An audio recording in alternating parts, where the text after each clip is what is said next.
Welcome to Creativity in Crisis, The Way Forward. My name is Joy Francis. I am Executive Director of Words of Colour Productions. And the reason why the topic was chosen, in a way it chose itself, because originally we were going to focus on, and we'd lined up speakers and so on, to talk about developing talent, emerging talent, new talent, and mid-career. And somehow come the new year, that didn't feel appropriate. Important as that is, it felt that we were in a different space, and a space that felt precarious, felt restrictive and constricting. And so it's been deemed that the cost of living crisis. We know it's much more than that and much more multi-layered than that. And the original idea felt at odds with what we were hearing and facing ourselves, but also hearing from artists and others. Yes, there's been successes and positive shifts. After 3 years of lockdown, the pandemic at full tilt. And I want to applaud Victoria Adukwe-Bully, who won the 2023 Rathbone Folio Prize for Poetry with a powerfully elegant debut collection, Quiet. Going back to what I was saying about the conversations that I've been having, even up to just before this, some people who couldn't attend and why, and bearing witness to hostility and flagrant disregard for our well-being in this country, from the continuing Windrush debacle, Grenfell, treatment of refugees, the Met Police, from funding cuts and closures of theatres and services, including youth services, compromised health and mental health, from the possible erasure of BBC Black Radio UK, all those stations across the English regions that promote, highlight and celebrate Black creativity and Black arts in England, highlighting the stories that sometimes don't get profiled elsewhere, with presenters and producers like Karen Gabay, who I think joins us today, Devon Daly, Nikki Tapper, Ngunan Adamu from Merseyside, who they may not exist any time between now and the next few months. So a campaign is on to ensure that we still have access to that. So the pressing questions: how are we doing? What needs to be done to facilitate individual and collective healing? How best to prioritize well-being and rest rather than taking our resilience for granted? I want to sort of refer to something called a book called Emotional Justice, a roadmap for racial healing, that's written by a good friend of mine and Words of Colour, Esther Amar. The fact that there's emotional work to be done by Black and white people to explore, identify and sever the connections in our relationship to power and race that upholds systemic inequity by unlearning the language of whiteness. And the fact that we need to unlearn racialized emotionality, emotional patriarchy, emotional currency. And we know we talk a lot about emotional labor and also emotional economy. And once we unlearn all those four, they will be replaced with emotional justice. So I really recommend you reading that book. So obviously we cannot remotely cover all that we'd like to discuss. We see this very much as a starting point or continuation from conversations that have been held in silos or in collectives. I'll be joined in this quest by Suzanne Lynn Cook, who is our Director of Creative Wellbeing and People, Heather Marks, who is our creative producer, Silas Ram, who's founder of Asian Culture Vulture, Ahmed Jamal, who is an award-winning filmmaker, Melanie Abrahams, who is creative director of Renaissance One, and we'll be ending with a poetry performance by the wonderful Tolo Agbalusi. So although it's a webinar, we really, really, really would love to hear your experiences, your comments, your feedback to what you're hearing, what's been stimulated for you to share. Please put it in the chat. And also the webinar is being recorded. So you still got me for another 10 minutes because I'm going to talk a bit about our year in focus, but not discussing everything, obviously, that we've done over the year. It's just my personal perspective of not just what we've been through, what I've noted, what we, through working not just in London, but nationally, has come across, and also what's come to light internationally as well. And I want to start with some statistics, which you may or may not have already experienced or read or absorbed.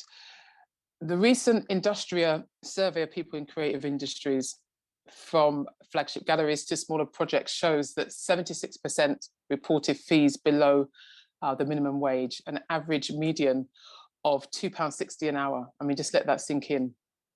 While 74% of respondents said they felt that artist fees they received were unfair in relation to the scale of work that they delivered. Now, exposes what we already know, that artists, especially from less privileged backgrounds, are sustaining multiple jobs to subsidize often poorly paid commissions in the public sector. And also what's coming through as well is the fact that many are not being paid. I heard from someone today, it was from the NGO sector, but it's been a year. And so as a result, many are leaving the creative industries or the art world entirely just to preserve their mental health and well-being and financial security. According to the Department for Digital, Culture, Media and Sport, self-employment accounts for 32% of creative industry employment in the UK, compared with 16% for the economy more broadly.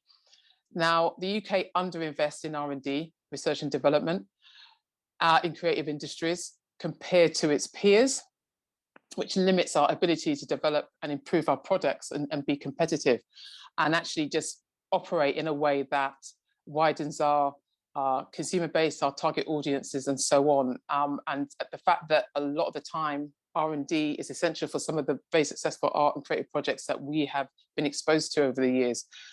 And according to Policy and Evidence Centre, based at Nesta, in London, the odds of and the chances of working in creative industries as a white privileged person are 1 in 5, double the chance of those from racialized communities, working class backgrounds who also live in the capital. And as for more statistics on us as the minority here, but the global majority, and LGBTQ plus communities, you know, the information is still lacking. So Words of Colour is now in its 17th year. I mean, I have to remind myself and pinch myself that we're still here, touch wood. The past 12 months has made us bear witness to loss through premature bereavement, surviving COVID infections, and the impact of long COVID. The importance of regionality and breaking out of the London bubble, which we've been mindful of from day one, has been centred even more so. The need to widen our understanding of storytelling, of oral history, whose stories are being told and privileged, and developing our models of creative well-being and creative entrepreneurship, which we continue to do. It's been a time of reflection, attempted recovery, and generous collaboration, including with Museum of Colour and Renaissance One, who Melanie will be speaking about her experiences later, and partnering with Manchester Poetry Library and celebrating My Words, which is 250 years of poets of colour and their talent in this country as part of a UK-wide hybrid exhibition, and one of the first exhibitions of its kind, really.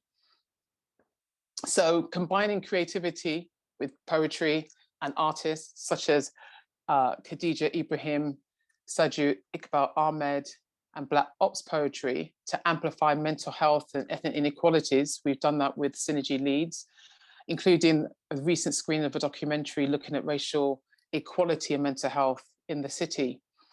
Now, we're also revisioning who we are, what we do, and how we expand. I mean, you know, in the current climate, that may not seem like the best thing to do, but in terms of where we are, that is necessary more now than ever before, and taking calculated risks and, you know, and being aware of what needs to happen for us to expand and for us those risks to be worthwhile, and owning our position as part of the global majority and questioning the lack of return and recognition on our long-standing investment in this country. Through numerous conversations with Black and of colour cultural leaders and artists being privy to hidden stories about racism in the publishing pipeline and supply chain, funding inequities in the arts, the impact of stress, burnout, mental health challenges, all underreported, underdiscussed, and underdisclosed. Meanwhile, many are grappling with guilt and shame for taking overdue rest, while trying to understand what rest and self-care actually looks like for us, alongside belatedly neurodiversity diagnoses. There's many who have been running projects, have been artists for decades, and only now have received a diagnosis, and how they've managed to sustain careers under that, in that spectre hanging over them without knowing what that was, I think needs to be applauded. Alongside that, people being triggered and re-traumatized with the government's amplification and normalizing of hostile and using hostile and divisive language, and how that permeates into our being and hampers our freedom and flow to be creative. So what has been absent amid this uncomfortable and precarious return to so-called normality and the drive to act as if the past 3 years didn't happen, and that we are all well, is alarming. Compassion seems to have been cancelled, with an absence of any meaningful acknowledgement or reference to the importance of aftercare, alongside the disposability and downgrading of creativity and the arts by our government. So in addition to what has already been mentioned, what has worked well and what is working? Well, as has been the case for many, many years, creating space and spaces for safe, honest conversations, and for us to be vulnerable, and for us to share, along with finding shared values and vision going forward, developing culturally relevant coaching and peer support at all levels, intergenerational connection, knowledge exchange, and thought leadership, straddling the analog and digital eras, taking risks, as I've mentioned before, including emotional risks, and making sure that we constantly are doing a health check of ourselves, of our craft, what we're being exposed to in terms of contracts and demands, and our organisations. Also developing alternative sustainability models and connecting cross-sector, and accessing high-level free programs that do exist. And, you know, in my case, also in some of the team, being students as well, and alongside being leaders and creatives. Most recently, the University of Greenwich ran an 8-week intensive scale-up accelerator program, which we were privileged to be on, and it was brilliant. And a community, the first cohort, are now connected, and plans are afoot for it to be run again, if not later this year, but next year.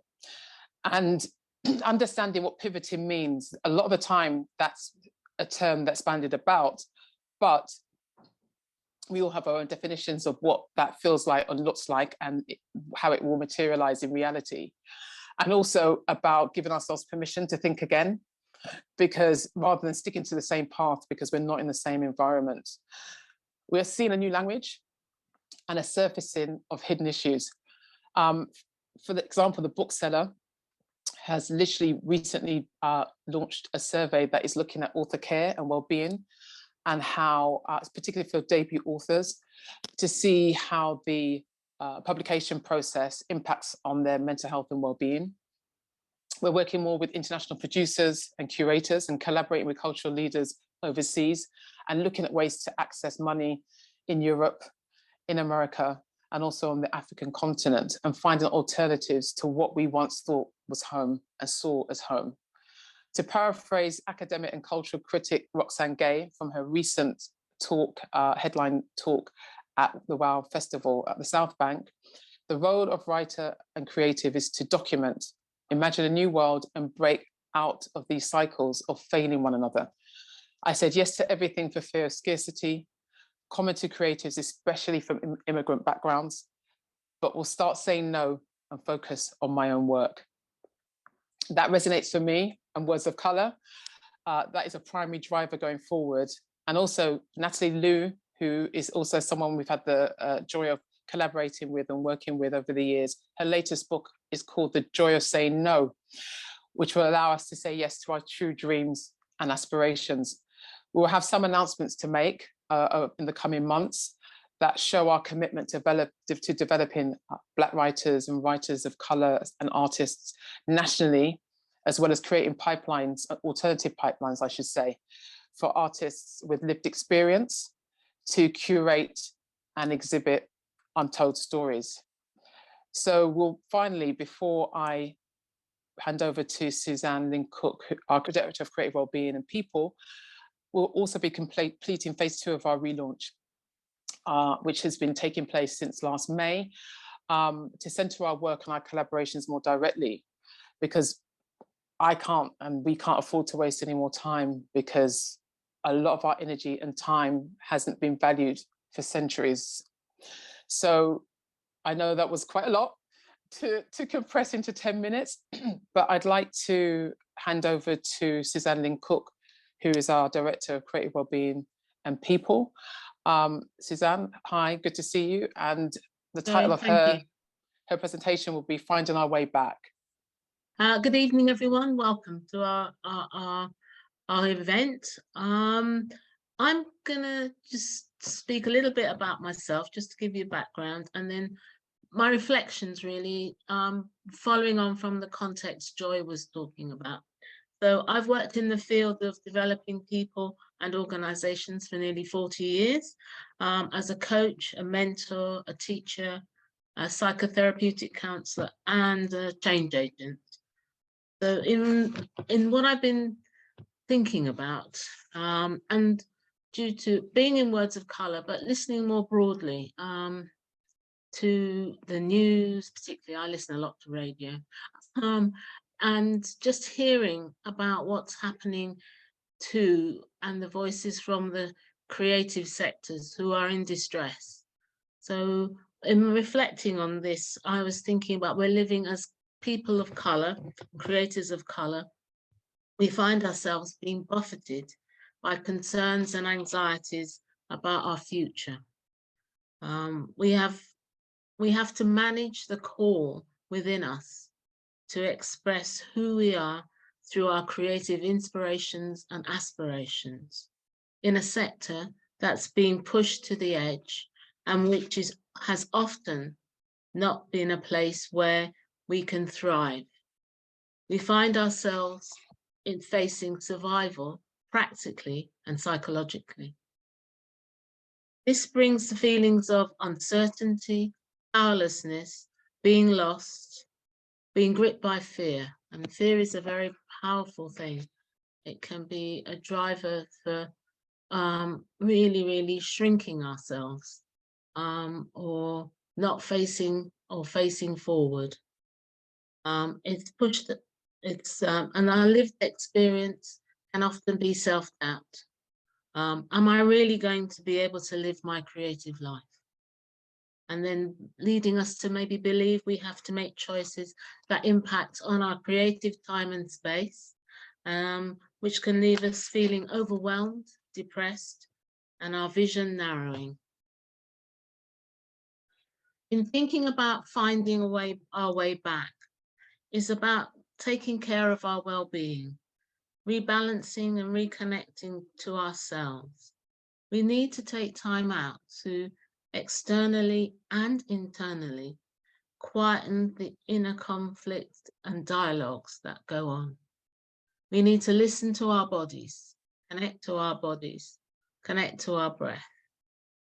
If we take time to breathe into the parts of us, a deeper part of us that has guided us, guides us, reminds us who we are, and how we've succeeded in life, and the obstacles we have overcome, and opens us up to possibilities in the future and hope.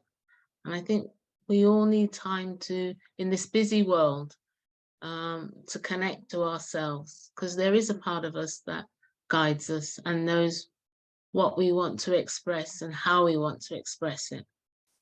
We also need to learn from our ancestors, those who went before, who found ways to express who they were and to live their lives on their terms. which is why we are able to be here today.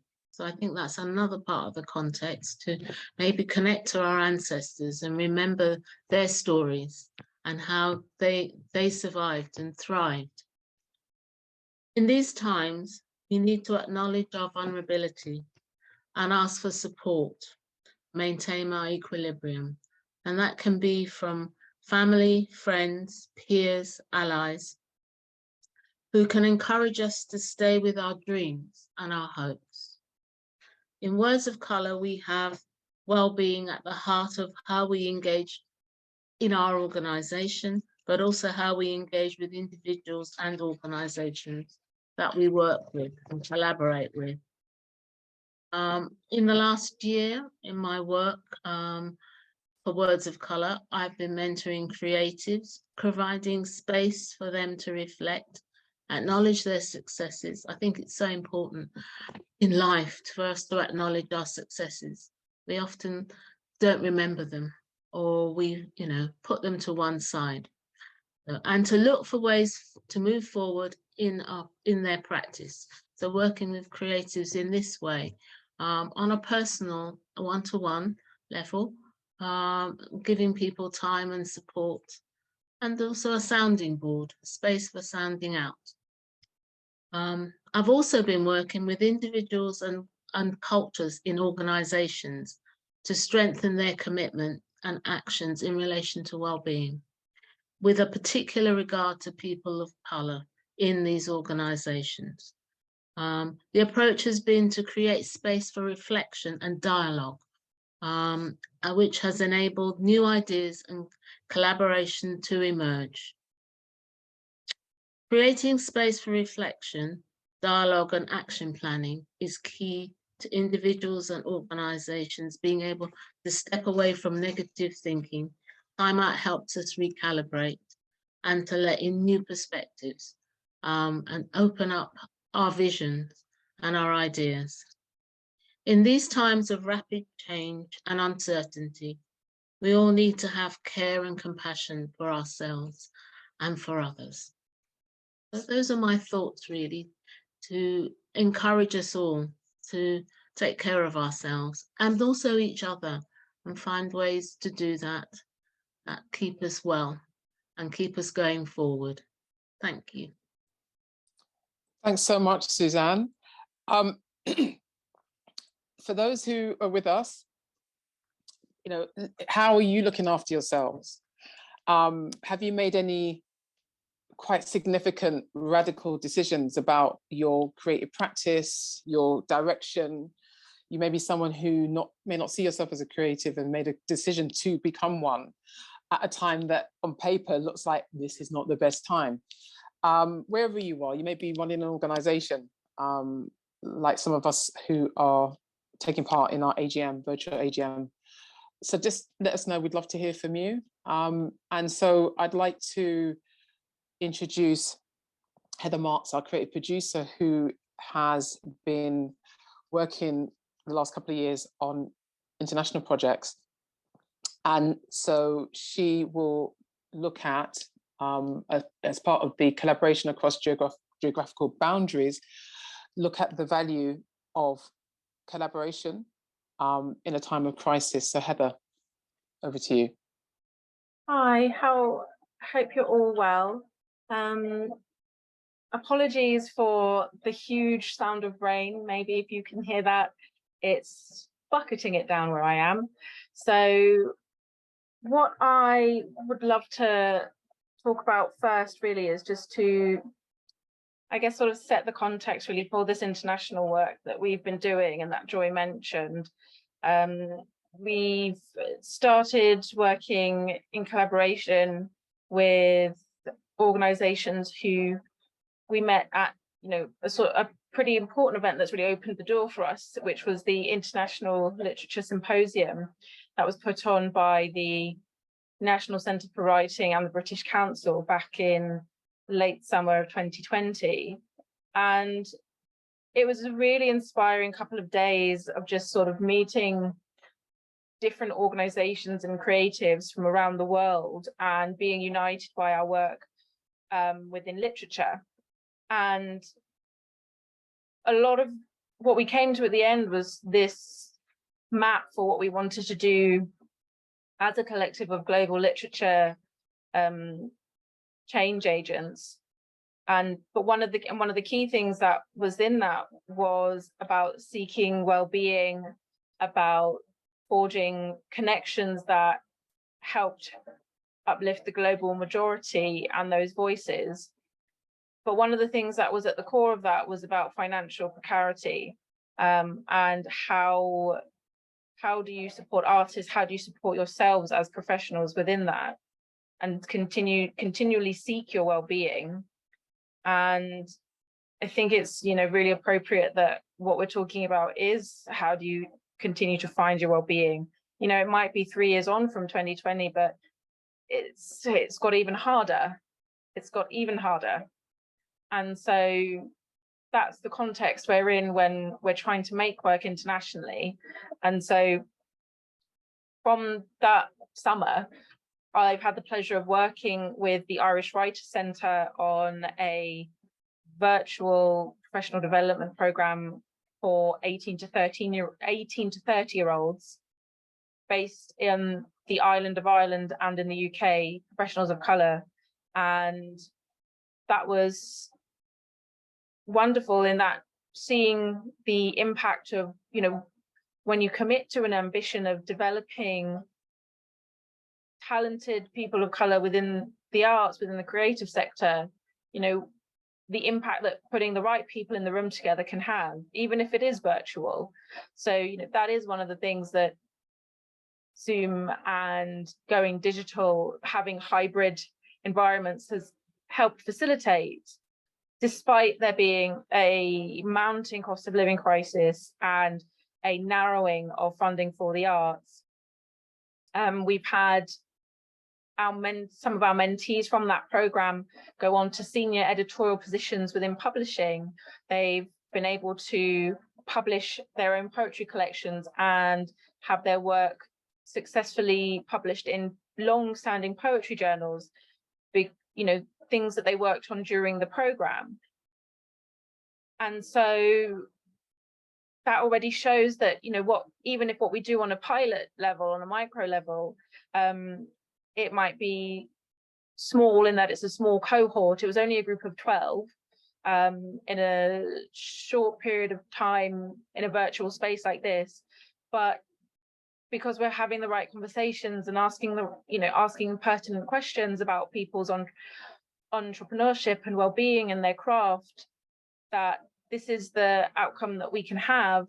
And so that's one of the projects that we've worked on internationally. And then the other one recently was called Hitting the Pavement: Stories from Cities in Flux. And that came about in last year because Cocoon Creative Lab, who are based in Malaysia, who were also present at this symposium, you know, they chimed with what we did, what our mission was, and wanted to work with us. And so, you know, again, it's about making those spaces for creative community, for people to come together and decide to work together with a shared ambition and a shared mission. And so what happened from that was that the idea of Hitting the Pavement was this, I guess, an artist commission, you know, 2 artists in Kuala Lumpur and Malaysia and 2 artists here in South London, both exploring the impact of gentrification on their neighbourhoods. So in Kuala Lumpur, that was Brickfields, and in South London, that was Peckham. And that process was over a period of 6 months that we worked together, myself as the producer, as the facilitator of their projects, as a critical friend, whilst we met together, we held workshops exploring the topics that, you know, Cocoon Creative Lab wanted to explore, you know, thinking about bricks and mortar and facades as witnesses to the history and the community of a neighborhood, thinking about, you know, what are the sounds and the spirits and scapes of a city, as well as them being places through time. And so as we worked together on that, it was really fascinating to see where the connections were between these 2 places, on very far points on the globe, as we shared our research and shared our findings, that what suddenly, you know, our artists based in Kuala Lumpur were seeing Peckham in their neighborhood because of the conversations we were having. You know, the graffiti that you see that was being shown from Peckham, they were seeing echoes of that voice in brickfields. And so it was just, it's interesting, that thing where you drill into the specificities of something and you come out to find the commonalities that can unite us, and that, you know, through which we can have a universal connection. And from that project, from that 6-month process, our artists made a zine, which I'll share on the screen now. So this is one of the finished products from our international collaboration with Cocoon Creative Lab, who are based in Malaysia. And this was just a really beautiful culmination of the conversations that we had and the explorations that Adriana and Amin, our artists, made as they wandered through brickfields. So, you know, that was the kind of idea of it. And actually that echoes a lot of what we were talking about at the International Literature Symposium, which was, you know, in the absence of financial security, how do you support, how do you develop writers, how do you develop literature, how do you go about this? And some of it was talking about going micro and doing DIY. And, you know, in the welcome to this scene, it sets out the argument that, you know, this is a story about a city, about wanting to explore the city and connect and to wander. I'll just keep going. Yeah. The name for the program came in honor of ambling about, exploring, wandering and wondering which form the core of our work could take. So, you know, despite this being, you know, a seed-funded project, it still retained that essence of experimentation and risk, which is what we can lose when faced with scarcity and a lack of funding.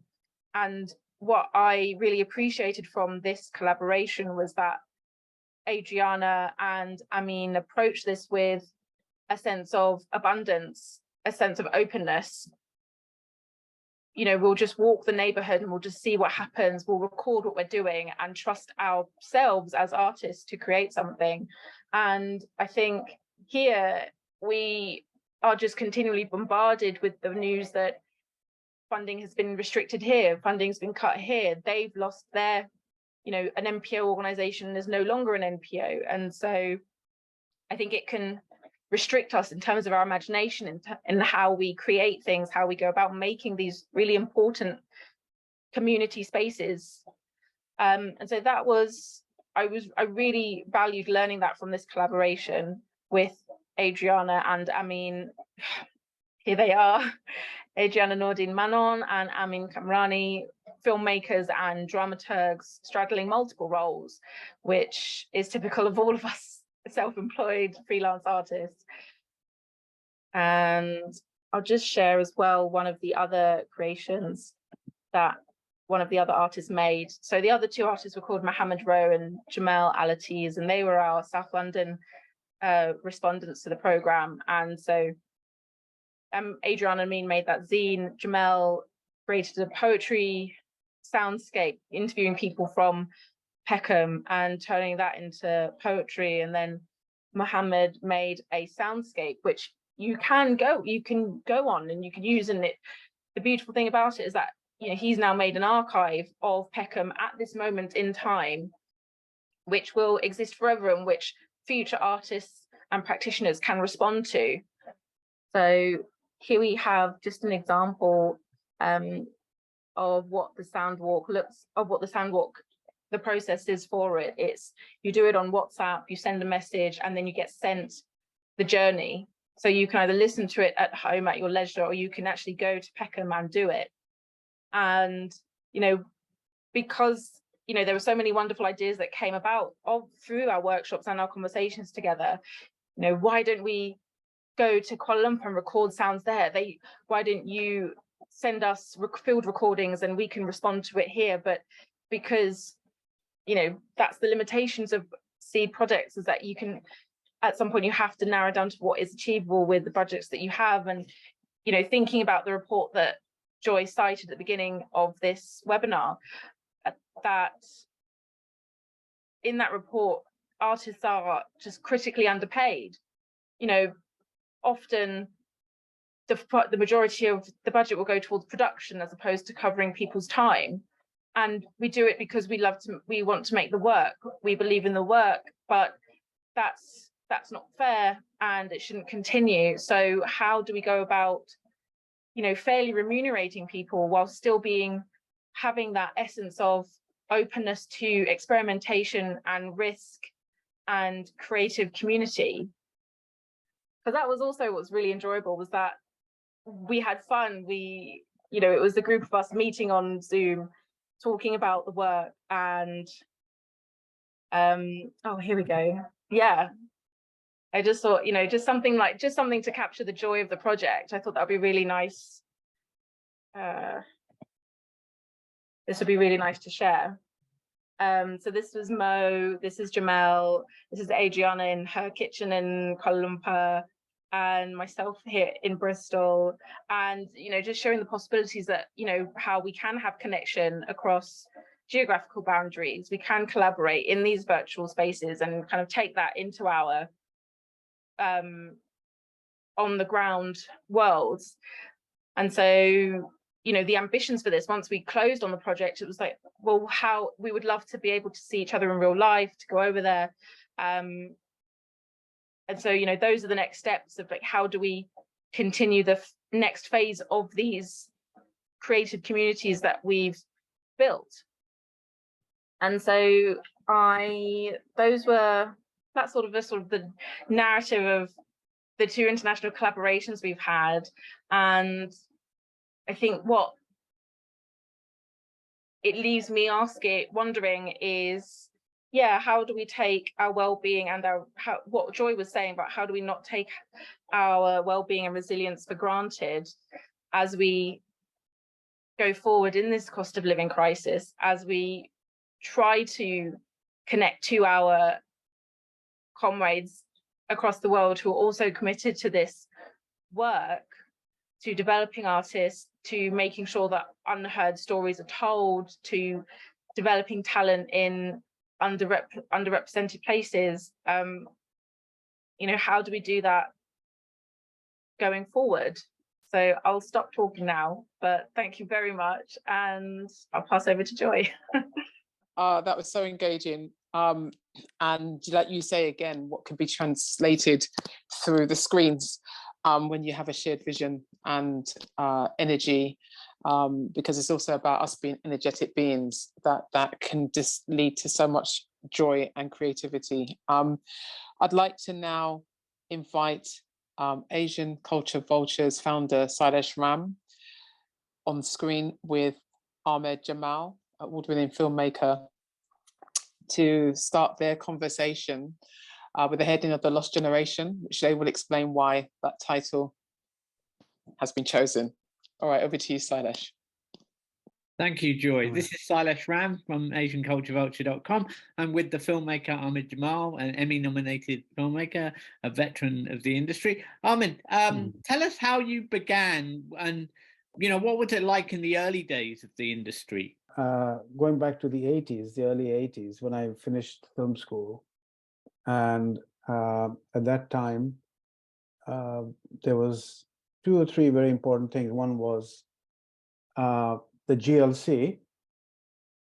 Secondly, there was the first setting up of the race unit at Camden Council. And there was Channel 4, which came into existence. So when I finished film school, I did some work as assistant cameraman and editor. And then the opportunity came up to, through the GLC, perhaps, and through recognition among the union that there were not many Black people in the film industry. Sure. And so the union, along with Channel 4, set up something called the Workshop Declaration, in which the union's interest was in employment in those days. Unlike now, everything is on contract. So the idea was to set up production units that set up as a collective. So you have 4 workers who are paid a salary, and the funding they'd receive would go to that collective, and they would then produce programs which Channel 4 would buy, for example. So we had a special relationship with Channel 4 because they also funded that. So the amazing thing was this was the first time that the GLC, which gave money to arts organizations, but they recognized film as part of that, as an art organization. And recently I met somebody who used to be very important in the GLC, called Ansel Wong, at the book launch of Race Today's special edition dedicated to Darkest How. Yeah. So we were talking about the role that the GLC played in the ethnic arts, in supporting Black and minority communities, that has never been seriously recorded. Yeah, it was very underrepresented, wasn't it, really? Well, the important thing about that was they set up, for example, there were 2 committees, like the Media Committee and the Ethnic Arts Committee. And I think, for a while, I served on both of them along with other people. But this was the first time that Black people, in some serious way, with serious money behind them, making decisions who to fund, Right. which organizations to fund. So we were like the first Black workshop to get money from the GLC, and that opened the gates for other workshops like Black Audio, Sankofa, Cheddar, and so we. But there were not just film, but on the committee that I was, we gave money to many organizations, and that started something off, because you had people who could decide from the Black community giving money to Black and minority groups. Anyway, going on from that, so we set up the workshop and we made programs for Channel 4, and that went on for 4 or 5 years.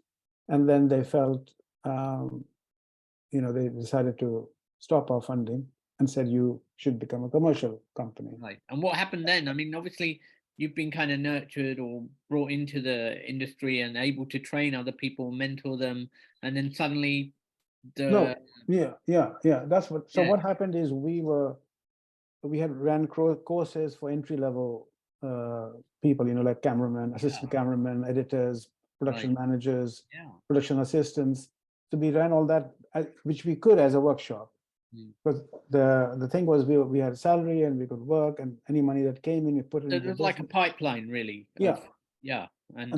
And that was stopped. I think one of the problems was the independent film and video sector of Channel 4, and I keep going back to Channel 4 because they're the ones who are mostly giving us money at that time. I'm sure we've all watched the programs of yours at some point, But what I'm saying is they then they felt, because one of the first things we did was a feature film, and then other people who used to get money from this department wanted to do features as well, not just Black groups, but the white groups. So the commissioning editor told me, he said, look, we just don't have that kind of money. You can't do features. And we said, look, we can do a feature film cheaply. And as a workshop, you didn't have to go by all the union rules that were there before, which said you have to have such a crew and you can have so many people on. So anyway, we managed to do that. And then when we got, when our funding got cut, we were actually at a place at the London Film Festival where we were awarded, doing the prize for independent film and television, independent film by the BFI. And Jeremy Isaacs, who was head of Channel 4, who I met, and he sort of asked me, who are you? I said, I'm part of this group, and we won. We're the ones you've decided to cut, because he congratulated us. He said, oh no, I think you got it wrong. We want you to be commissioned by all the departments, so you're professional enough or commercial enough. And that was not the idea of the workshops. We were not competing with. We had a particular. So suddenly you're being thrown in with everybody else, and obviously.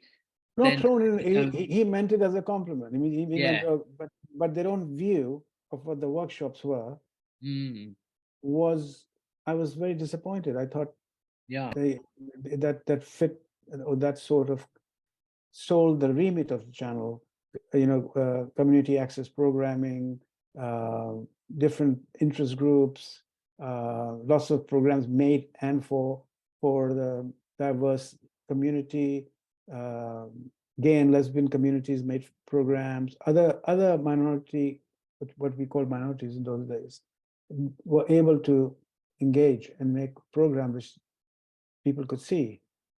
So then obviously we became a production company, and from then on, we got work from Alan and from the multicultural department, which was another department at Channel 4, which was which was shut down, Right. which actually, for all these controversial things, a lot of people were obviously not happy with it. A lot of people who were getting work were okay with it, but there were like 35, 40 Black or Asian or non-white production companies. Right. So when that was cut, all those most of the companies have gone under. All of them They just don't disappeared. exist anymore. Yeah, I mean they just, because the idea was, they were saying that all the departments should be Commissioning giving work to Black and Asian companies. Yeah. But those departments couldn't appreciate the kind of ideas that producers were bringing to them, because they didn't have the same sensibility, they didn't have the same Yeah. interest. I mean, I think it's a very similar. Let's fast forward to now, and it's a So, very. what I'm saying is 15 Yeah. years or 20 years went by, Mm, and suddenly they were not getting any ideas from the Black community, or Yeah. ideas that represented the Black community on mainstream television in the way that at that time you had this Black Back series. There were other things. Yeah, there were a lot of things. A lot of things. Suddenly they were all gone, gone. And then they suddenly realized that after the Me Too movement and all the Black awareness. We're talking now very recently. Yeah. So now suddenly they're saying, what's going on? Our audience is also Black and Asian. They also have money, you see. So now they have to appeal to everyone, you know.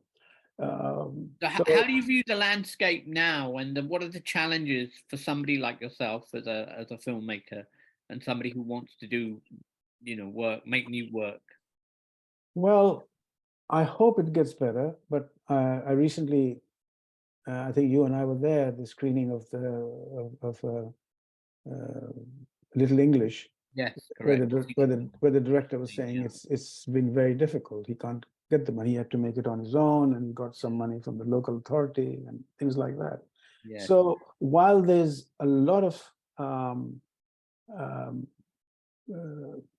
like an physical expression that we want to be more inclusive and diverse, we're more diversified, there is some movement, obviously, but it's not enough, because I don't think enough decision makers are from Black or Asian community. No, that's right. There are very few commissioners of color, I think, across the broadcasting industry. I mean, I saw this seminar about the new. There's a particular department of the BFI where they have given us some money last year, and they were talking about the emphasis on diversity, on representing communities that have not been represented, Black community, the Asian, all sorts of things, right? But entire group of people in the committee who are making decisions, there was not one Black person on it. It's crazy, isn't it? So I mean, the thing is, they might have the best will in the world. Yes. And I hope, and I think there is a willingness to change. But meanwhile, there's a lot of people, Black filmmakers, there were so many talented people, they've all gone. I haven't heard of them. Yeah. Yes. Many of them.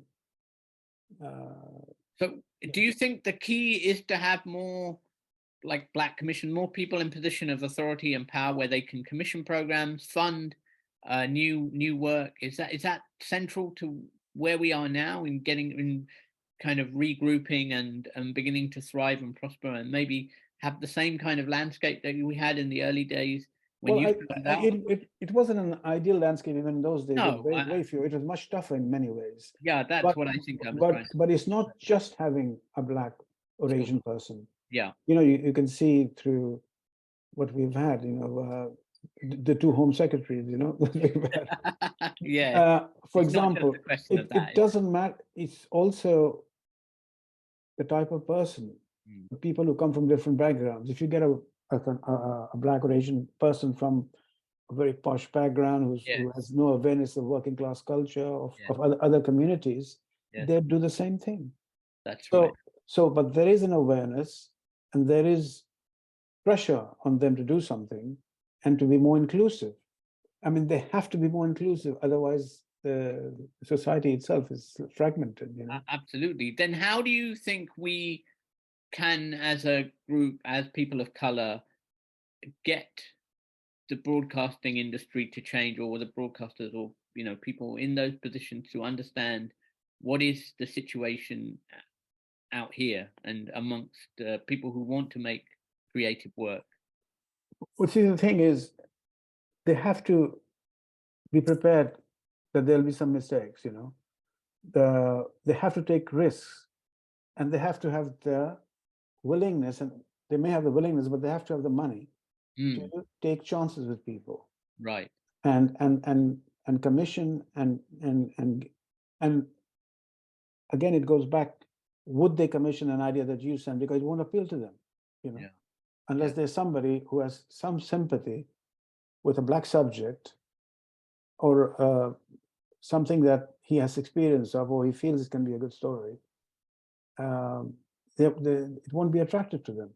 So they have to, as you said, have more finance decisions in the hands of people who would want to see those kind of programs made. Yeah. So what can you say to other filmmakers, like in your position, who obviously things are not going to change overnight? We're still going to be stuck with 95% commissioners of a particular background and class or whatever. So right now, when we've just come out of COVID and all the challenges that presented in terms of being able to do work and trying to resurrect our creative output, maybe as filmmakers or writers, screenwriters, whatever, what is the thing that we can do? What would you say to people who want to make films, want to write films, but obviously see all these obstacles? Well, I always said, I mean, I've taught sometimes in film school, and I always said that as a filmmaker, as an artist, if you are totally convinced by your project, you will find a way of doing it, some way or the other. But nowadays, there's more, things are, equipment is cheaper. There are ways of doing things, even shooting with a Apple phone, professional people have made feature films on that, So that is there. But at the same time, if you're a person of color, you have to prove yourself over and over again. Whereas people say in the kind of work that I've done, or people that I've worked with, and there's so many examples. So if you're a white person, your trajectory progress is like that way.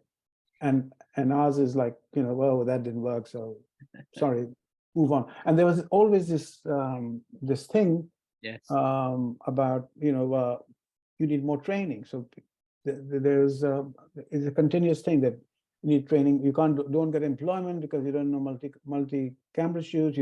We can't employ you until you've done this. And a lot of Black and minority people from other minorities went and got trained, and they still didn't get the opportunities. But there is more willingness now, so I'm sure things are changing. And they have to change because they realize it themselves.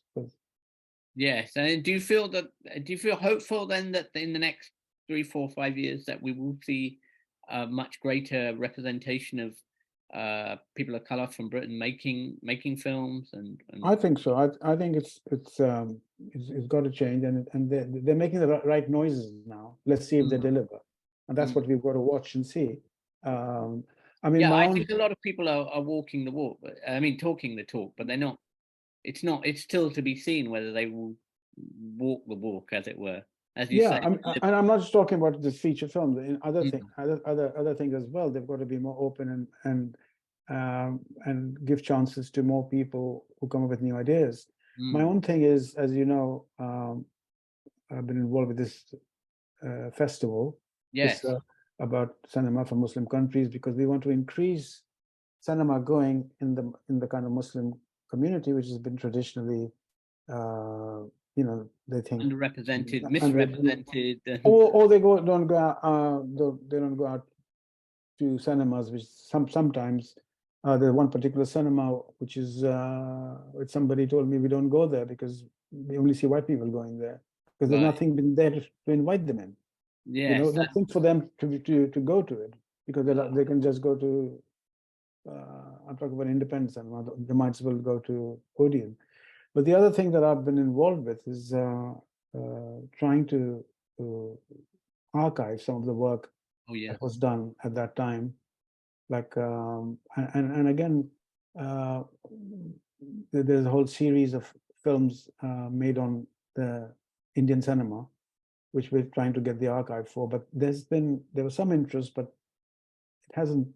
Now there's a recognition that it is part of British history. Indian cinema, and a look at the history of Bollywood is as important as any other cinema. So the BFI have sort of reluctantly taken the digitized tapes, but they didn't really put. Do you think that's important in helping filmmakers of today understand the kind of the history of filmmaking outside of Britain, and how it influences South Asian communities here? Yeah, not just the South Asian community, but I think people from African background, or from anywhere, the Middle East. There's some great filmmakers from Africa. Because we had 3 or 4 films in our festival, and people like Swan Sembene and all these people from Senegal. They're great filmmakers. Yes. And we need to engage with that cinema, and and be aware, because our history is there, and we've come here, so we've brought our history here as well. It's really sort of the kind of diaspora and connecting. I think the UK is brilliant at that when it can do it, of bringing those. Well, if you say you want to be inclusive, it has to start with their recognition that this culture has also value. You can't judge everything from a Western point of view. No, absolutely. From a kind of colonial aesthetic, that that they have to stop deciding what is good art or what is not, what should be supported. So they are selective. They take 1 or 2 Black or Asian artists or writers, and all emphasis on that. But there are lots of other people who are just equally as good as lots of other white writers. No, absolutely, and that whole colonial mindset is very. I find it's quite ingrained, and they want to still choose the good art, or what they think is we should be watching in a way. Yeah, and I mean, it's a judgment on their decision. They come from this kind of mindset that says this is better than that, and we're saying, hold on, let's look at it from a different perspective, from experience of a Black person. What does that look like? Yes. So, and so do you see, just kind of rounding off, do you see these things coming together, and kind of, can we be confident that in 3, 4, 5 years time that the industry will look a lot different than it does now? I think one of the impacts on the industry is through streaming channels like Netflix and all. This internationalization of art, let's say, of cinema as well. So when you want to do something, let's say for Netflix, although it's an American organization, but their market is international. So which means a lot of Black people, from around the world. I mean, Black. No, and I think that shows that there's a much wider degree of storytelling available now through the streamers. And but also the people who watch, because most of the world is exactly. not I mean, not white. That's what they're responding to. Obviously, they want to have audiences engaged and produce content which is popular, and that is in itself changing the structure. And I know in India there is a very different kind of industry that has grown up around even YouTube, that people can produce stuff on YouTube, and then one day they will be on Netflix or Amazon Prime. And that is also a very interesting phenomena. And it's not just Bollywood. The industry is no longer concentrated around Mumbai and the big production houses. There's a much greater degree of production going on, like people making stuff on their phones, but it's an entry level, putting stuff on YouTube or TikTok or whatever platform it is, and then going from that to actually more traditional types of storytelling and filmmaking. And partly because the streamers see that and understand that, and are then able to help move people into the kind of slightly higher levels or higher production values or bigger budgets or whatever, and that has facilitated a much greater degree of storytelling at the end of the day. So they're getting stories from a much wider group of people than they would, pre-internet, really. Yeah, it's also happening in other art form, like art, like painting. The Middle East, because of their wealth, they're supporting a lot of art around the world, and they're setting up, and they also have a history, although they're part of the Western system in terms of economics. But in the back of their head is this cultural,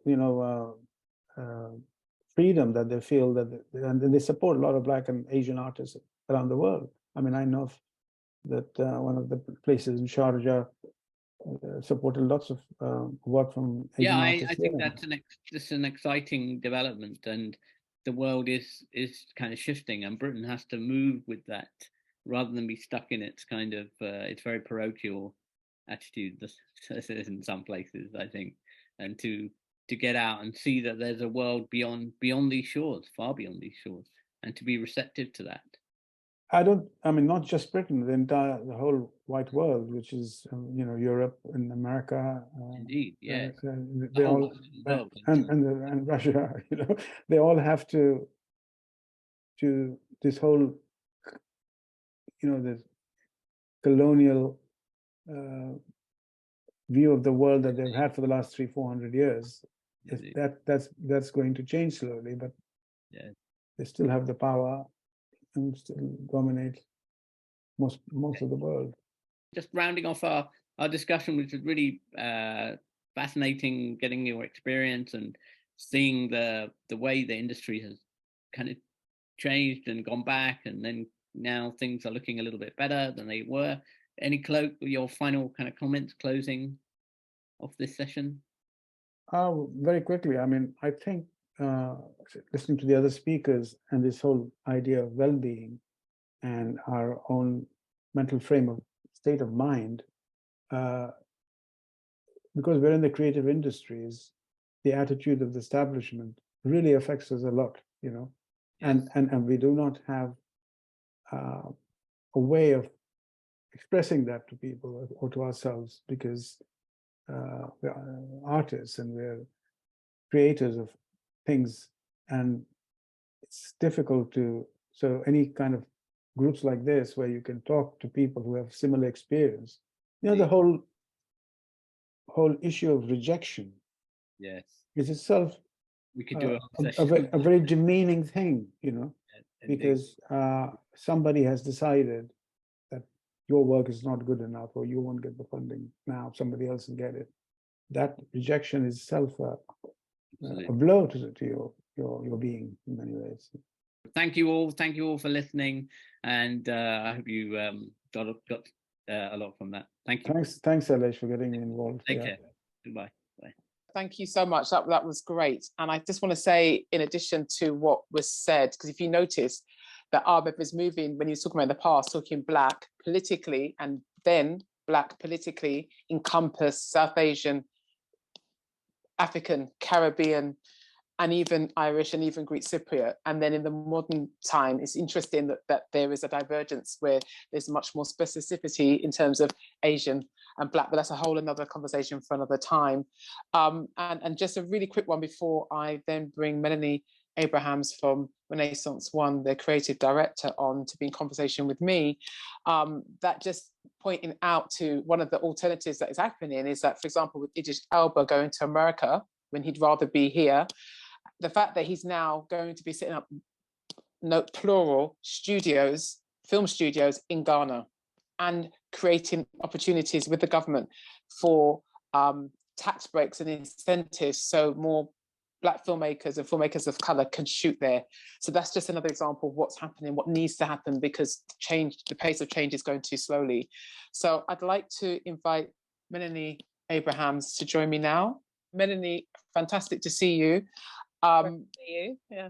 And the heading for our chat is Seeking Abundance in a Climate of Lack. And I'll just say a bit about Melanie, who's a curator, producer, writer, and mentor of Jamaican and Trinidadian parentage. She's a founder of the independent organisation Renaissance One and the spoken word project Tilt, which makes regular use of live events, tours and commissions to highlight the diverse canons of British and international literature and orature. She is founder and co-curator of This Is Who We Are, a mentoring program, a multimedia festival by and for global majority women of colour based in the UK and Australia, which form part of the British Council UK Australia season. And she's also part of, with me, the core curatorial team of Museum of Colour, and is currently curator at Chiswick House and Gardens Trust. So I thought it was important, at least to get some of what you've done over the many, many years, Melanie. Yeah. I'm old. Yeah. Don't. If you're saying you're old, then I'm gonna have to say maybe I'm older. But let's not. Thanks so much, Max. Yes, I'm glad some of the comments are coming through now, because I know we have noisy people, and so it's okay. I enjoy where I am with things. I just like to. It's the Trini side. Trinis like to have a joke. Yeah. Well, yes. Well, we need it. We need it. So I mean, the topic, about abundance and lack, but the overarching, theme is about creativity in crisis. And I mean, we've been hearing the word crisis so often, crisis of confidence, and it's overused and it is a bit oppressive. But what resonates with the theme of AGM for you? Well, I think, I guess what's saddening for me is that that we are where we are because of these insidious kind of proactive forces that seem to be like challenging our everyday existence, as well as the way that we work and the way that we function and the way that we earn money. I think there are lots of forces which are trying to sort of divide the aspects of progressive thinking and I guess what people would call sort of cultural richness. It's all about money and market and who can kind of exploit that, as opposed to creativity and how can we be better communities together, how can we connect, how can we be stronger together. So that kind of saddens me. But then on the other hand, I'm doing the work, you're doing the work, many of us in this space are doing the work. Like if it is Terry Adams that I know, Terry Adams has been a stalwart within the arts sector for over 3 decades. There's Desiree Thompson-George that I can see, who's created, Black Ink and is going to be celebrating an anniversary. If it's the Karen Gabe, who's the amazing producer, then, we've got strong people in the house. And so I think that there are strong forces at play, and there are consortiums, and there are ways that we're grouping together. But I think that our mental health is being challenged, and grouping together and being collective takes effort and energy, and sustaining it when there are these kind of insidious forces is a challenge. So for me, I really think we need to tackle, as Suzanne said, this aspect of well-being, and we need to definitely be kind to ourselves on a day-to-day basis, and do as much as we can do.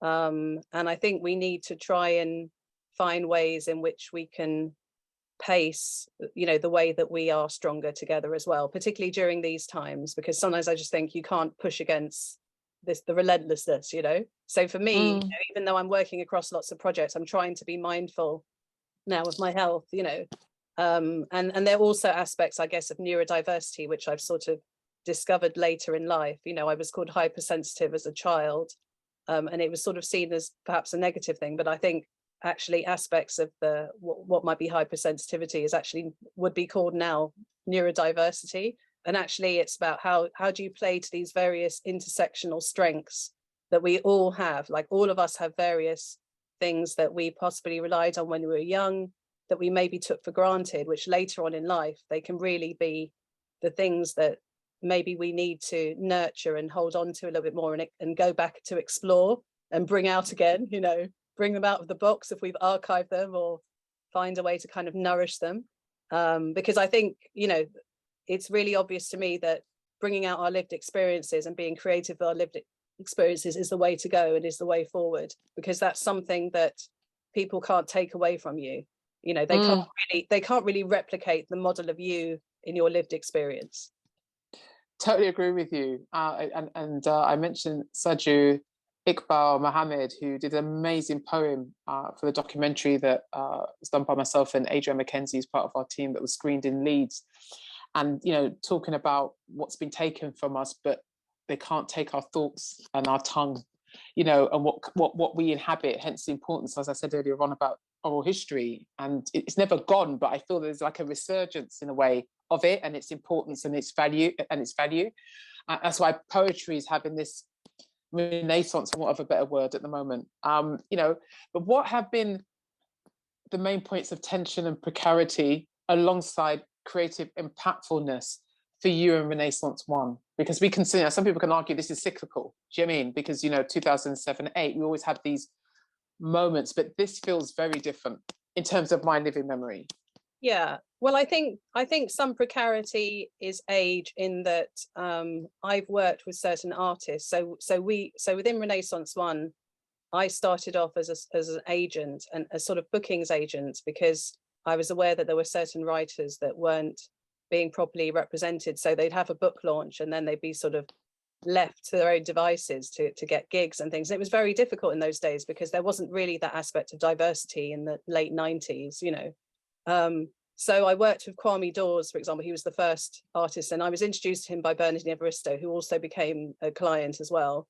And so I've had these kind of quite long-standing relationships with certain writers, which includes Patience Agbabi. Like, I've worked with her since maybe 2000. There's been Jean Bintabreeze, who unfortunately passed away. You know, otherwise we're very good friends, and we'd still be working together to this day. There's John Agard, Grace Nichols, various people. And as we all get older, there are certain things that we need to safeguard, in terms of we can't keep doing things as we did 10 or 20 years before. So I'd say the precarity is about the natural cycles of life, and how we put in provision for care in a sector, in a creative sector, which doesn't always think about that, you know. I'd say that's a really important thing. I'd say the aspect of, obviously, the effects of COVID, but also certain venues and institutions have become conservative again in terms of the way that they don't pay fees. You know, like, I know this for a fact, because I've got records. So I know that some of the fees from like the late 90s are now being replicated again in 2023. You know, there hasn't been an advancement of that. And one of the things we did in the early years was we set models and precedents as an independent company led by people of colour, to make sure that writers of colour were being treated properly and fairly, and that they had a level of hospitality when they arrived for an event, and they were being cared for from start to finish, you know. And I feel like we have to start doing that again. We have to start renegotiating, you know. So I'd say that there are certain practical things which takes time, and which feels, you know, a little bit upsetting, I guess, in terms of you'd hope that we would set standards. But I'd say that on a positive note, we're still going. We're going to be 25 years next year. I think we have a brilliant roster. You know, we have brilliant voices. Everyone is, you know, so productive and creative. We really feel like a family. And I think, you know, we've also got the family from the past who, you know, who moved on, but in a sense are part of the wider Renaissance 1 family. You know, there's Amiri Baraka, who I worked with on a number of occasions and brought him over twice to the UK, and he was a friend and someone I was really happy and honoured to kind of hang out with, alongside other notable people. And I just think part of what I do is about having these meaningful conversations about how I as well kind of can feel enriched by these interactions, and how I can feel that maybe I'm doing something to kind of support that and strengthen it, you know, so that it becomes that little bit stronger. Well, we're 8 years behind you and following your footsteps. And I think it's so interesting. Every time we talk, the areas of synchronicity and what we discover and rediscover about ourselves, because we do the work and we not move on and forget it, but then you're on to the next thing. And I think that's why those connections are so important. So you can actually acknowledge what seeds have you've laid that's there to be harvested by others. I mean, you've been a curator and a creative for a long time, cross-sector and internationally. And, we're constantly being told that things have changed and are changing for the better, particularly for Black and of colour creators and artists. Yet all too often, the changes, as you and I have often said, are instigated by us. And and I know that you don't feel things are really changing enough. So yeah, do you want to sort of expand on that and why you think that's happening? Because I know in the conversation between Jamal and Sailesh, the whole thing around still 95 plus, predominantly commissioners, white and so on, likewise in publishing. But the receipts are all around the place. They're strewn across the internet and in people's houses and in people's memory banks. So, that doesn't wash anymore. So what's your take?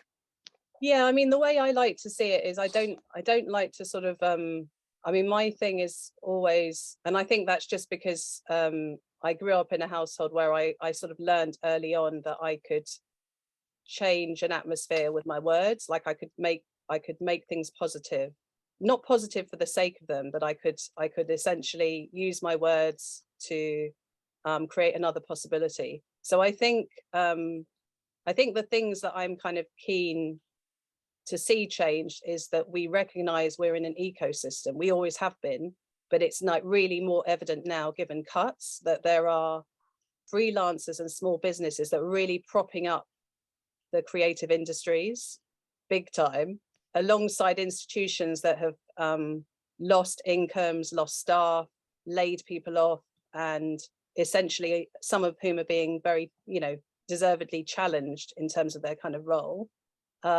So that means that we've got an ecosystem of potential. And if we were to recognize the value of freelancers and small businesses and medium size, as well as the institutions, I think we'd be better off. Whereas I think often there is this tendency to kind of see the institutions as maybe the more stable ones, or maybe the ones of knowledge and know-how, or maybe the ones to kind of sidle up to, at a reception, whereas my feeling has always been, how can I foster self-determination and work proactively and well with institutions, but still keep my independence? Like, how can I do that? Because I felt it was kind of ethical as someone from a global majority background to create something independent, given the nature of institutions. Do you know what I mean? So, and I don't think that's a bad thing. I think if anything, I'm making, myself and my colleagues are making the money. We're not asking for money. We're not being regularly funded. We're generating it ourselves. We're generating, if anything, we're adding value to the sector. And I think there are many organizations doing that. Your organization is definitely doing that. And I think that should be recognized more, that we should really champion our power, and we should proclaim it, and we should reward it, and we should ideally kind of find ways to kind of flag it up a little bit more, rather than just kind of looking at this kind of institutional prowess. I think another thing as well is that we need to think about family, in that we're all from different backgrounds, we all have different intersectionalities, but there are certain things that we all face in common in terms of challenges and vicissitudes and difficulties. So we should, ideally, as has happened in the past, as both, Sailesh and Jamal talked about, we should carefully join together when we need to and when we can be stronger together, because that's the only way forward, I feel. We can't just do it on our own. So I'd say that those are the kind of possibilities we should try and move towards. And the other thing that struck me when you were talking is about the fact that alongside our desire for independence, because there's definitely a mutual connection there for me, because there's two things. One, I think that I knowing myself, knowing how I was and how I wanted to move in the world, and about how the importance of my well-being. And I had to own I was not very good with authority. I'm good at collaboration. I'm good at working with anybody and a variety of within reason. But something told me even from my 20s that this was the way to ensure my, not just integrity, but my mental health. No question. And the other thing though, within that, I think it's about being careful not to take ourselves for granted. Because I think that when you move in the world in that way and we have this, our abundance, I think, gets entangled in this notion of resilience. And I think that sometimes that we, as a result of that, and because we have a mission, sometimes it's not even declared because it's a drive, that we can take ourselves for granted.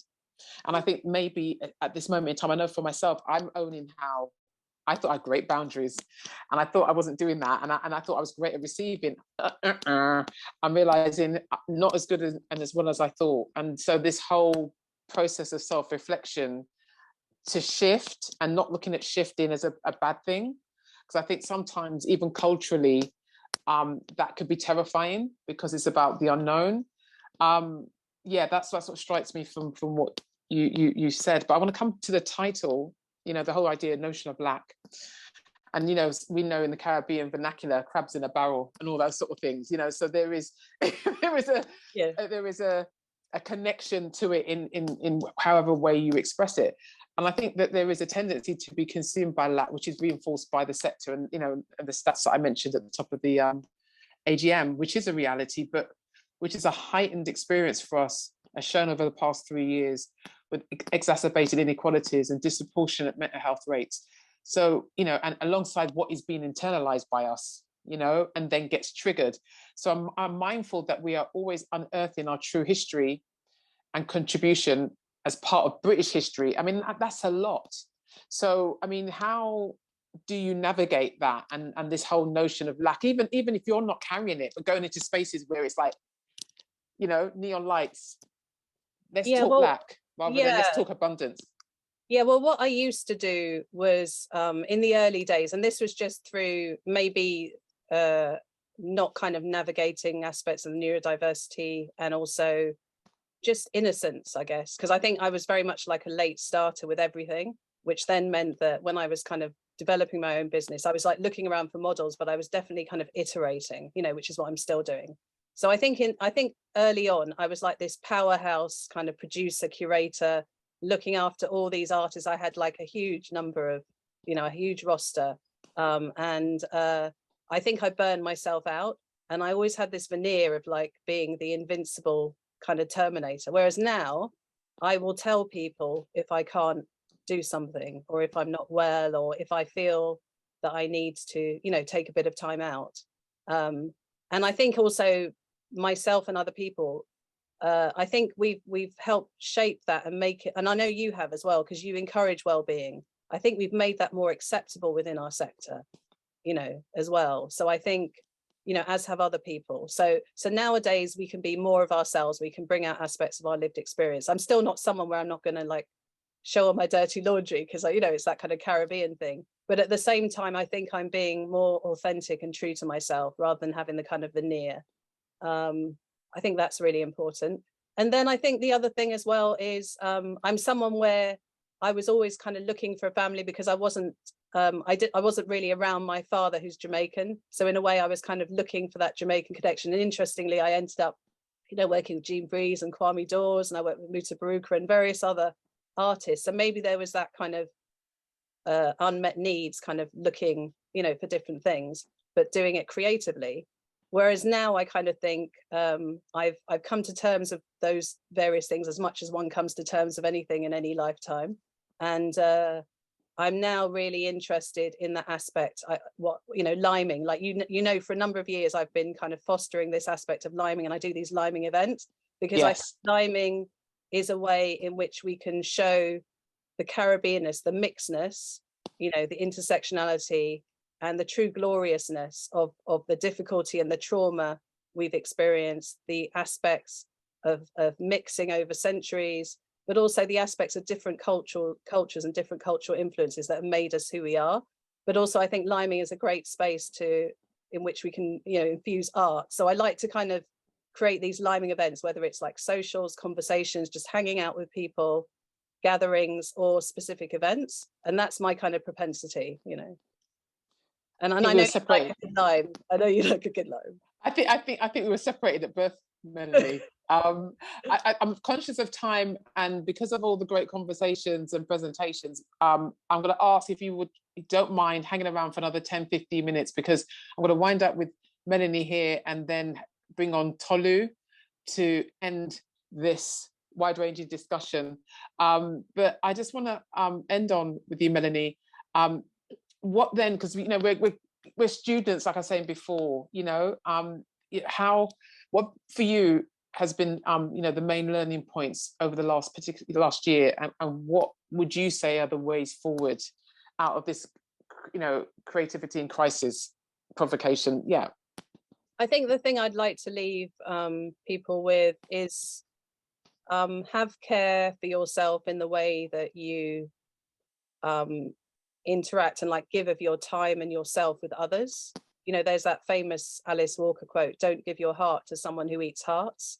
And I think, you know, it's about being careful with regards to how we give our energy, how we give our time, who, you know, like move towards people that move towards you, kind of thing, or who get you or who see you. I think it's important to be seen.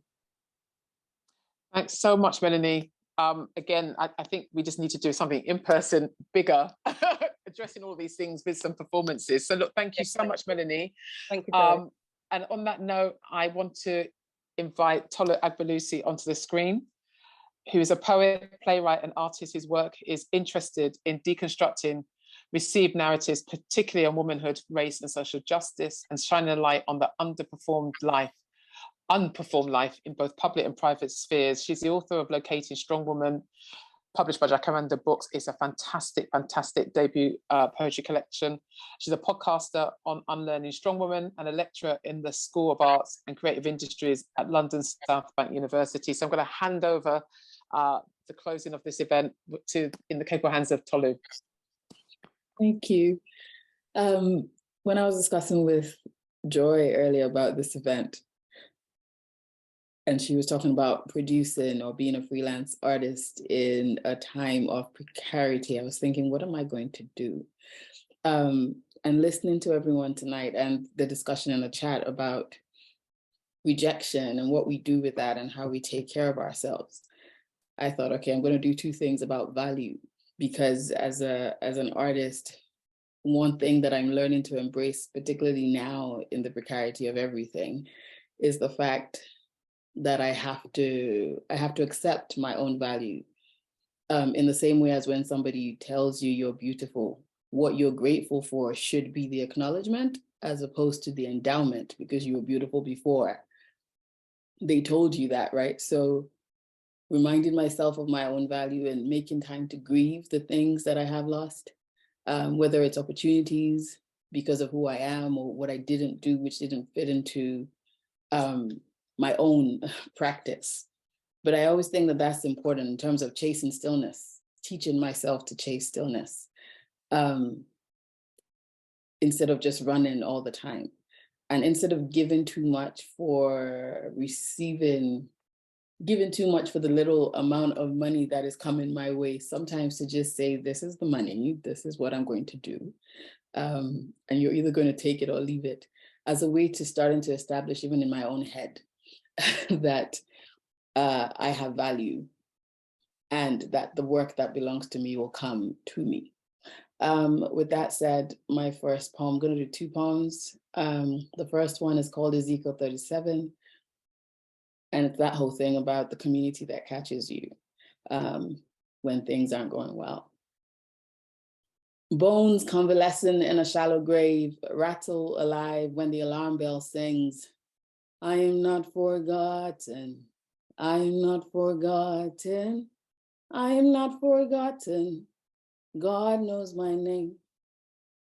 I pull on a black tailored dress, leather seamed to tell everyone, including myself, I didn't come to play. Days like this demand strong lipstick. Fenty's Griselda from the customized gift box marked armor for heavy days. If I'm lucky, A sister will smile arms around me on my commute, hold my gaze long enough to make me feel seen. Memory will lend me a strut, instruct my feet, move too fast to stop, to think, to collapse, to fall out. This is the dance. When a shiver threatens my delicate balance, I will return to the affirmation of waking moments. Random voice notes from praying sisters who, sensing what I have not yet uttered, urge, wholeness will find its way back to your breath. Whatever is broken in you will heal. You will remember who you are. Until then, you will not carry your bones alone. And still on value, the next poem I'm going to read is called I Found Home. I met a man who could have been any man, only he wasn't. What kind of absurdity makes one want to spend time learning an obscure language? He became fluent in me for the sake of it, invested enough time to decipher my laughter dialects, pure release, started in warning, muddied with questions or cluttered with doubt. He studied every detail, convinced he was reviving a city we could call home. Came alive, accumulating vocabulary, connecting them like puzzle patterns. When he said, "You were beautiful," it was deeper than high cheekbones, curved hips, soft moans, or compliments issued as one part of a bargain. If an acerbic tone caused him to stumble or consider walking away, he never did. Not really. How could he leave a home he had worked so hard to restore? Questioning this and contemplating that, he stripped me down. Clothes, self-doubt, labels I held too close that weren't mine. At first, I fought the probing, the attention. I wasn't used to it. Didn't ask why he thought I was worth it. Couldn't challenge his conviction, didn't want to. How could I throw a brick through the walls we had restored together when I'd begun to believe? 2. When at last I understood that being a woman is a house I must build from scratch, must choose every brick, must reject most donations for, I started with what I knew. One morning, when a full moon tinted the ocean silver white, we marveled at its splendor. I caught him gazing at my face with the same awe. This isn't about him, but the way he loved me with no remorse was impressive. I wanted to love myself like that. I gave up the craft of business for its own sake, courted silence until I wasn't afraid to be still, to stare at my own face, my own body beyond skin, and be confronted with shame I'd accepted without question. All the things they said a real woman was that I wasn't. The shame I owned for wanting to opine without apology, though not for empty attention. To love my own deep voice, the roundness in my face that no diet would shed. When the borrowed and donated things were as tangible as a false wall, I pulled them down. I now know where the floorboards creak, which doors are not good for access, which jarring paint I refuse to change, what it feels like to be at peace with myself, all of myself. Thank you. Thank you so much, Tolu. I'm not even going to comment. You know how I feel about you. Where you've gone? Come back on screen, please. Come back on screen. You're so quick to disappear. I appreciate that we've got such a great turnout and not everyone accessed the chat. So unless you get on the chat, then I can't see who's here or not. So yes, I think we need to honor the response to you, Tolu. Wonderful, beautiful. Wow, thank you, Angelique. Oh, hello, Angelique. I'm just beginning to see who's here now. Yes, I think you've closed it beautifully in terms of the topic. Please, like I said, Locating Strong Woman, it's an amazing poetry collection. That along with quiet, I think I just like moving between, especially as a Black woman in this country. So Tolu, thanks again. Go, if you just disappear just for a slight moment, I'm just going to wind up now. Thank you everyone for staying with us when I can imagine people are exhausted. And I just want to say thank you to all our speakers, our panel, those of you who've joined us. We are going to be watch this space over the next 3-4 months. Like I said, we're going to be making some announcements. I think based on today, Suzanne and I felt very strongly about this, that there is a variety of different mapping processes and exercises that need to be done so that what journey we've been through over the last 3 years and the lack of aftercare, but also how we are regrouping, is amplified and mapped out. So that's one thing. And I think there is definitely a need to do something about this in a constructive, solution-focused way, but an honouring way, about what is happening, our approaches, how we need to be supported. So yeah, we'll definitely keep that on the agenda. So I'd like to invite everyone back, just so we can say thank you. So Suzanne, Sailesh, Jamal, Heather, Tolu, Melanie, I just appreciate you all and for giving your time. I haven't forgotten anyone, have I? That's all of us here. No. So I'll leave it to you to say bye-bye in your own inimitable styles, and then we're going to let people go back to hopefully their dinners or their sofas. All right, so it's bye from me. We'll do the Brady Bunch thing. Yeah. Bye, everyone. Thank you for being with us and for having an inspiring AGM. Thank you. Thank Bye, you so much. everyone. Thank you. Bye, everyone. Thank you very much for listening. Yes, bye. Thank you so much for listening. Take care. Bye. Thanks for having me, Joy. Oh, total pleasure. Melanie, because so they can see you, you have to speak. Bye. Thank you. I really enjoyed it. All right, all the best, everyone. Take care and thanks again. Thanks, Joy. Thanks.